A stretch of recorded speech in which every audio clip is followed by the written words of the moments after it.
തൊട്ടതെല്ലാം പൊന്നാക്കുക എന്ന CHനെ സംബന്ധിച്ച് പണ്ട് പറഞ്ഞ അതേ കപ്പിത്താൻ്റെ യോഗ്യത പ്രിയപ്പെട്ട പാണക്കാട് തങ്ങൾക്കുണ്ട് എന്നതുകൊണ്ടാണ് പൊതുസമൂഹം പാണക്കാടിനെ അംഗീകരിക്കുന്നതും സ്വീകരിക്കപ്പെടുന്നതും. ആരൊക്കെ അതിൻ്റെ മഹത്വം താഴ്ത്തിക്കെട്ടാൻ ശ്രമിച്ചാലും ഉത്തരോത്തങ്ങളിലേക്ക് അത് വളർന്നുകൊണ്ടേയിരിക്കും എന്നത് സമൂഹം ബോധ്യപ്പെട്ട കാര്യമാണ്. പ്രിയപ്പെട്ട ഹാരിസ് ബീരാനെ സെലക്ട് ചെയ്യാൻ തങ്ങൾ മുന്നോട്ട് വന്നത് നമ്മളൊക്കെ മനസ്സിലാക്കി, അല്ലെങ്കിൽ നമ്മളൊക്കെ പ്രതീക്ഷിച്ചു മുസ്ലിം ലീഗിൽ കേരളത്തിൽ പ്രവർത്തിച്ച ഒരുപാട് ആളുകളിൽ ആരെങ്കിലും ആയിരിക്കുമെന്ന്.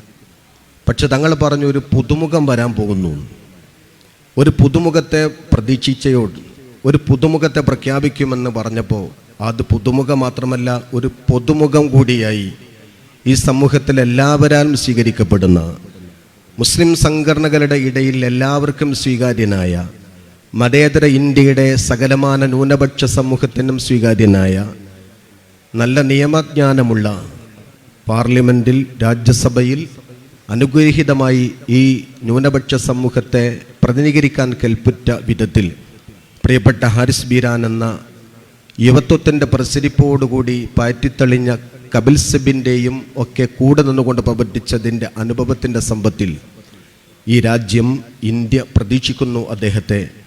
വരും നാളുകളിൽ അദ്ദേഹം ഈ ന്യൂനപക്ഷ സമൂഹത്തിൽ പ്രവർത്തിക്കുമെന്ന വലിയ വിശ്വാസം നമുക്കുണ്ട്. ഞാൻ അവസാനിപ്പിച്ചുകൊണ്ട് പറയുന്നു, മഹാനായ ശൈഖുന ശംസുൽ ഉലമ, സമസ്തകല ജമിയത്തുലമയുടെ ജനറൽ സെക്രട്ടറിയായിരുന്ന ശംസുൽ ഉലമ, സൈഡ് സാഹിബിൻ്റെയും ബഹുമാന്യനായ ZR അൻസാരിയുടെയും ബനാത്ത് വാലയുടെയും സാഹിബിൻ്റെയും ഒക്കെ കൂടെ നിന്ന് നിയമപരമായ പല കാര്യങ്ങളും പരസ്പരം ചർച്ച ചെയ്ത് ശരീഅത്തിൻ്റെ കാര്യത്തിലും ബാബരി മസ്ജിദിൻ്റെ പ്രശ്നത്തിലുമൊക്കെ ഇടപെട്ട ഒരു പാരമ്പര്യത്തിൽ നിന്ന് സമസ്തയുടെ അനുഗ്രഹീതമായ ഒരു ശബ്ദം കൂടിയായി മാറാൻ അവർക്കൊക്കെ സാധിച്ച പോലെ പ്രിയപ്പെട്ട ഹാരിസ് ബീരാൻ സാറിനും സാധിക്കുമെന്ന പ്രതീക്ഷയോടുകൂടി കൂടെ നിൽക്കുന്ന അദ്ദേഹത്തിൻ്റെ സഹപ്രവർത്തകരായ അബ്ദുസ്മദ് സമദാനി സാഹിബിൻ്റെയും ഇ ടി മുഹമ്മദ് ബഷീർ സാഹിബിൻ്റെയും പ്രിയപ്പെട്ട വഹാബ് സാഹിബിൻ്റെയും കൂടെ വലിയൊരു ശക്തമായി മുന്നേറാൻ അദ്ദേഹത്തിന് സാധിക്കട്ടെ എന്നും താൻ ഏറ്റെടുത്ത ഉത്തരവാദിത്തം കൃത്യതയോടെ, വ്യക്തതയോടെ, സുതാര്യതയോടെ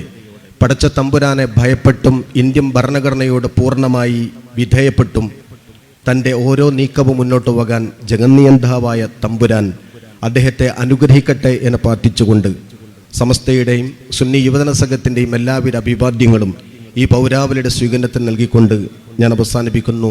ജയ് ഹിന്ദ്. അസ്സലാമു അലൈക്കും വറഹ്മത്തുള്ളാഹി വബറകാതുഹു.